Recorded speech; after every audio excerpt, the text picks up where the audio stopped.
Terre de Talent Bernay, toujours à Tiberville et place justement à l'un des organisateurs, un des principaux organisateurs. Il s'agit de Bruno Touroud. Bonjour Bruno. Bonjour à vous. Vous tenez le magasin de cycle à Tiberville, on ne vous présente plus. Et vous êtes donc à l'origine de cet événement, de la création de cet événement, de la ronde tibervillaise. C'est né quand ça C'est la 8e édition. En fait, j'ai la chance, j'ai pédalé un petit peu aussi dans mon jeune temps, et d'avoir un réseau d'amis, et d'anciens professionnels. Et puis l'idée au départ de cette ronde, c'était de retirer les barrières entre les champions et les passionnés de vélo. Et les amateurs. Et les amateurs et passionnés de vélo, parce que souvent, on voit les champions lors des compétitions et il y a une barrière, souvent symbolique, de sécurité. On se dit qu'ils sont inaccessibles, qu'on ne les rencontrera pas. Bien qu'ils soient tous, pour la plupart, très humbles et des gens de cœur, oui, il y a cette barrière qui est là. Et l'idée de la ronde cycliste, donc, c'était de pouvoir offrir aux passionnés de vélo un moment pour eux avec les champions, et notamment de partager un coup de pédale, comme on dit dans le jargon, avec leur champion favori. Oui, voilà. Parce que ce qu'il faut bien dire, c'est qu'à ce moment-là, on peut courir à leur côté. Voilà, la ronde cycliste tibervillaise, c'est une randonnée aussi à la base, où pendant 1 heure, 1 heure et demie, en fonction de notre climat normand, les gens peuvent partager ce moment avec les champions, prendre des photos, comme ça s'est fait. Marcher à leur côté. Alors là, il y a une marche, mais bon, là, c'est plus sur le côté cycliste de la chose, une randonnée. Il y a un parcours de 8 km où les gens roulent à leur vitesse. Ça va des champions du Tour de France à des gens qui peuvent les handisports, vélo couché. C'est vraiment le vélo sous toutes ses pratiques, et voilà, et l'occasion de côtoyer, de prendre des photos, dédicacer des maillots, des livres, enfin voilà, c'est un moment entre le public et les champions. Au cours de ces années, vous en avez accueilli des champions, on peut se les remémorer un peu. On avait commencé au départ avec Raymond Martin, notre champion normand qui avait fait 3e d'un Tour de France en 80 et meilleur grimpeur. Après, on a eu Job Zoetemelk, vainqueur du Tour de France. On a eu Bernard Thévenet, double vainqueur du Tour de France. On a eu Bernard Hinault, notre grand champion, notre légende nationale.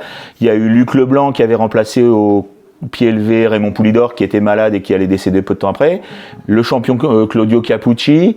L'an passé, on a eu Stéphane Roche. Cette année, c'est Thierry Marie et puis Marion Bunel, donc qui sont nos invités d'honneur. Cette année, c'était un peu axé sur la Normandie, parce qu'on a déjà une belle terre de champions en Normandie. On en a plein. J'ai une pensée à Philippe Bouvatier, qui est décédé l'an passé, qui était aussi un grand champion, qui avait été malheureux dans une étape du Tour de France où il avait été mal orienté, avait perdu son étape, mais il est là, il est au fond du cœur, et ce que je voudrais dire, la ronde cycliste tibervillaise, c'est fait avec le cœur. C'est fait avec le cœur, avec ferveur, et justement, le fait que ce soit axé sur la Normandie, ça nous va très bien pour Terre de Talent Bernay, puisque des talents ici, tout autour de nous, ça prouve bien qu'il y en a. Tout à fait, et puis c'est bien, et puis on en a eu, et puis on en a qui arrivent, avec Marion, qui porte fièrement les couleurs de notre quartier, de Bernay, Tiberville, du Lieuvin, Oui, Marion qui est originaire de Bernay, ou juste à côté en tout cas. Ça, c'est une fierté normande. On a donc des graines de champions, des graines de championnes. Oui, et puis ça reste un exemple, parce que c'est vrai que le vélo, c'est difficile. Le vélo se porte pas forcément bien en termes de licence et tout, parce que ça coûte cher, les organisations deviennent difficiles, tout. Enfin, c'est un petit peu à l'image de notre monde actuel, et donc c'est bien d'avoir des jeunes, encore quelques porte-drapeaux, et si ça pouvait donner l'envie à d'autres jeunes de faire pareil, ça sera très bien. Et puis le cyclisme, ça reste quand même, ça l'est depuis longtemps, et ça demeure quelque chose de populaire. Le vélo par excellence a été populaire. Le vélo, c'est symbole de liberté. Ça a été, depuis que le vélo a été créé, dans les années 1880-90, c'est le symbole de la liberté. Liberté, évasion, puis alors si on prend l'histoire, 1936, les premiers congés payés, allez, on file. Il y a du positif, c'est populaire un vélo, tout le monde a un vélo, tout le monde sait faire du vélo, ça s'est un peu oublié, reste le Tour de France qui est symbolique et qui permet aux gens, même qui sont pas très fans de vélo, quand même d'aller au bord des routes, de découvrir la France, d'applaudir les champions et les championnes. maintenant, parce que ce qui est bien aussi, c'est que le cyclisme féminin est devenu l'égal du cyclisme masculin, quasiment. Là, c'est vraiment une très très bonne chose, hein. Mais qui a été un petit peu à l'initiative de tout ça, on peut prendre, pour résumer, Jeannie Longo, par exemple. Jeannie Longo, c'était une autre époque, oui, elle a été le symbole français de tout ça. Maintenant, je pense que malheureusement, à l'époque, ça s'est pas développé comme ça l'a été maintenant, mais c'est vrai que moi, j'ai pratiquement plus de plaisir à regarder une course féminine que les courses, malheureusement, des hommes actuellement qui sont dominés par Pogacar et qui deviennent presque inintéressantes. Quand on voit que le Tour de France féminin joue à 3 secondes, jusqu'à 100 mètres de la ligne, il y a du suspense, c'est super sympa, quoi. Voilà, ça donne envie, ça donne envie aux passionnés de suivre. Hein, voilà. Il y a du suspense, il y a du panache. Quand on prend justement l'image du vélo par rapport à avant, ça s'est énormément modernisé. La preuve en est que vous tenez une boutique de cycles, vous avez vu l'évolution. Aujourd'hui, on a des vélos électriques. Ça vous déçoit pas, ça, par rapport à l'image du vélo traditionnel? Non, pas du tout. C'est un palliatif. Le vélo électrique, c'est une opportunité qui est offerte aux plus anciens ou à des gens qui peuvent avoir des problèmes de santé et leur garder un lien social. Ça, c'est important déjà parce que les gens qui ont aimé le vélo souvent sont des passionnés. Le jour où le cœur ou leur organisme ne leur permet plus de pouvoir aller avec les copains, je peux vous dire que j'en ai vu plus d'un pleurer. Et là, le vélo électrique permet à ces gens-là de continuer à repartir avec les copains. Et ça, c'est super important. Et je trouve que non, c'est une opportunité. Non, c'est bien. Il ne faut pas que les gens, même ceux qui ont pédalé, tiens, il y a l'exemple là, il y a Jean-Claude Gentil, un ancien grand champion, qui m'a amené son vélo pour que je lui adapte parce que c'est mieux de faire du vélo électrique que de ne rien faire. Donc, vous avez cité Jean-Claude Gentil. Donc, c'est intergénérationnel le vélo. La transmission du savoir, c'est quelque chose qui vous tient à cœur. Tout à fait. Comme disait Marion dans son interview et Thierry aussi, tout ça c'est une histoire. On vient de quelque part. Il y a nos anciens. Tout ce qui, si on en, c'est comme la vie. Le cyclisme de 2024, il est passé par celui des années 90, par celui des années 70. Il y a eu des évolutions de matériel, il y a eu des évolutions différentes, mais qui font que tout doucement, une histoire se construit à travers ça, et on en arrive et le cyclisme de 2024 amènera des choses au cyclisme de 2030. Absolument, voilà. Bruno. Alors, la France a accueilli les JO. C'était un moment aussi pour mettre en valeur cette discipline sportive où les cyclistes ont particulièrement brillé également. Oui, ça a été sympa. Je crois que le parcours a marqué les gens. C'est vrai que dans Paris, il y a de belles images, notamment à la montée vers Montmartre et tout, qui était noir de monde, alors qu'on sait que c'est pas forcément un sport qui est très populaire à la base pour les Parisiens, intramuros. Oui. Et je pense que oui, et comme on disait, le cyclisme reste populaire. C'est gratuit. Déjà, c'est un sport qui est gratuit. Vous allez au bord de la route, vous voyez les champions, vous n'avez pas payé un billet d'entrée dans un stade. La plupart sont des gens très humbles qui viennent de milieux modestes où on a les valeurs encore, certaines valeurs ancestrales qui ont malheureusement beaucoup à perdre en ce moment. Et je pense c'est la terre. Le cyclisme, c'est la terre. Je rebondis sur ce que vous venez de nous dire juste avant, là, que le vélo n'est pas forcément très populaire à Paris. Alors, quelle est, selon vous, la place du vélo en ville? Est-ce que c'est suffisant à l'heure actuelle? Est-ce qu'on ne crée pas assez de pistes cyclables? Je pense que le problème, il est multiple. Si vous voulez, il y a un problème sociologique, où quand même les mentalités ont évolué, pas toujours dans le bon sens par rapport à la communauté. Et je pense qu'il faut que les infrastructures soient développées. On met des gens sur le vélo qui ne sont pas toujours très cyclistes, qui ne maîtrisent pas forcément leur vélo. Tout le monde sait faire du vélo, mais il y a faire du vélo et faire du vélo. Alors il y a les cyclistes du dimanche et puis il y a ceux de tous les jours. Il y a ceux de tous les jours, occasionnels. Les gens qui, moi, j'évite d'aller à Paris, mais quand j'y vais, je me fais peur parce que oui, ça sort de droite, de gauche, les trottinettes, les camions. Enfin bon, il faut être un peu téméraire. Un peu, c'est un euphémisme. C'est plus facile de circuler à Bernay en vélo qu'à Paris. Je pense, ouais. Mais moi, si j'ai quand même un mot et pour nos amis du canton de Bernay.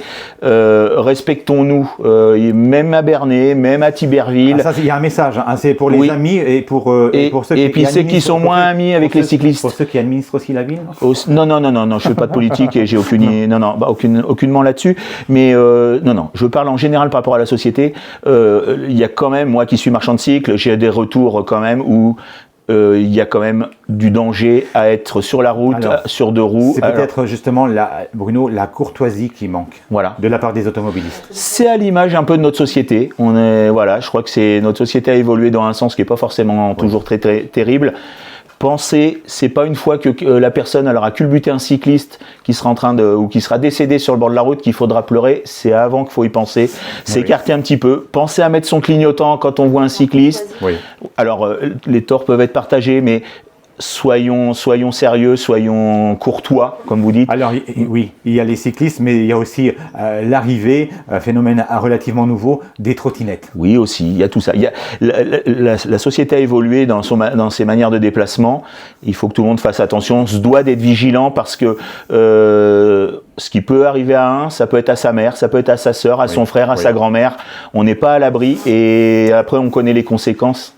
Et après, c'est bien du malheur. Une vie humaine reste fragile, il faut apprendre à vivre ensemble, à circuler ensemble. Tout à fait, voilà. Moi, s'il y a un petit mot par rapport à la pratique du cyclisme, que ce soit au niveau de Marion qui est une championne, ou un papy ou une mamie qui va circuler à vélo, on peut culbuter quelqu'un par une voiture, et alors ça se finit dans le fossé, on rouspète et c'est bien, et ça peut finir malheureusement entre quatre planches comme on dit, et là c'est beaucoup d'autres conséquences pour tout le monde. Donc soyons vigilants, la route se partage, les torts peuvent être des deux côtés, tout ça, mais dans une voiture on est quand même moins fragile que sur un vélo. Exactement, Bruno. Pour terminer, donc vous, à la tête de la ronde cycliste tibervillaise, des anecdotes, j'imagine que vous en avez plein votre besace. Est-ce que vous pourriez nous en conter une ? J'ai toujours le grand plaisir d'accueillir ces champions qui sont, comme on disait, d'une humilité. Claudio Capucci qui arrive d'Italie et qui dort dans le lit de mon fils, et qui a le plaisir. Instant mémorable. Voilà, et qui descend le matin et s'assoit à table. Il vous a rapporté du Parmigiano. Non. Par contre, lui est reparti avec du Pont-l'Évêque. Il vous a même pas apporté une bonne bouteille de Quin. Il est reparti avec des cadeaux normands et je peux vous dire, je le vois encore avec sa valise à Orly en train de me sentir à dire sans ça. Et par exemple, il y a 10 jours, j'ai retrouvé Stéphane Roche, on s'est retrouvé à Marseille à une occasion, et Stéphane me dit cette année, je suis déçu Bruno, je peux pas être là, mais l'année prochaine, je te promets, je reviens parce que Tiberville, c'est vraiment sympa. Parce qu'on accueille les gens avec notre cœur, c'est fait simplement, comme on est là dans les locaux du Crédit Agricole de Tiberville, où c'est fait avec le cœur, il n'y a pas de chichi, mais je crois que les champions sont sensibles à ça, et plein d'anciens champions peuvent vous le dire parce que c'est grâce à eux que les contacts se font, les amis, et beaucoup souhaitent venir nous rejoindre à Tiberville et demandent, tu peux me faire inviter, tu peux voir pour qu'on puisse participer à Tiberville. Ça vient, un petit événement, voilà. C'est sans prétention, c'est avec le cœur. Les partenaires sont là aussi avec leur cœur et en faisant ce qu'ils peuvent et en se battant pour avoir quand même quelques financements. Voilà, je crois que moi, l'image que je veux qu'on garde de Tiberville, c'est l'amitié. Voilà, l'amitié. Vous avez Marion qui vient amicalement, il y a Thierry Marie qui a le plaisir d'être là, les Jean-Claude Gentil qui viennent de 500 km. Ce soir, j'ai des gens qui viennent de Suisse pour être présents et feront l'aller-retour pour être présents et participer à la journée. Voilà, c'est parce que je crois que on est simple. J'ai l'idée, encore, vous voulez une anecdote, Claudio Capucci, je lui dis, Claudio, tu couches à la maison dans le lit de mon fils, c'est pas l'hôtel 4 étoiles.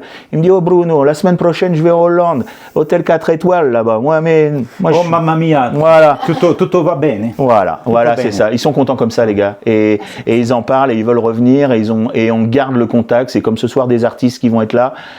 Ils viennent, il y a un duo de chanteurs qui était venu individuellement, mais on a tellement l'amitié que ça fait 1 an et demi, on dit tous les deux, Bruno, on viendra chanter à Tiberville dès qu'on pourra. Et ce sera ce soir, voilà. Eh bien voilà, c'est très très beau. Ce sera donc notre partie de conclusion pour cette interview. On vous souhaite encore. Vous n'avez pas fini en tout cas, Bruno, de nous surprendre, de nous étonner. La ronde tibervillaise a encore un bel avenir devant elle. Tant que j'aurai mes bénévoles, parce que tout ça, ça ne se fait pas tout seul, bien évidemment. Moi, je suis le chef d'orchestre, on va dire. J'ai mes contacts, j'ai mon réseau, mais il faut les sponsors. sponsors. Vous avez avec vous une belle équipe. J'ai une belle équipe de bénévoles, j'ai une belle équipe d'amis, j'ai une belle équipe de sponsors qui se battent, qui essaient de trouver un petit peu d'argent parce qu'il en faut pour que puisse vivre cette journée. C'est le nerf de la guerre, évidemment. C'est le nerf de la guerre, mais je suis bien entouré à tous les niveaux. Alors, c'est moi qui ai les honneurs, c'est moi qui parle devant vous aujourd'hui, mais je veux qu'on ait une pensée, voilà, pour tous les bénévoles qui sont sous la pluie, là. On les salue. On les salue, les sponsors. On les salue fraternellement. Bon, voilà, les sponsors et puis les amis, voilà, tout. Ouais. Merci infiniment, Bruno. Merci à vous. De la ronde cycliste Thibervillaise.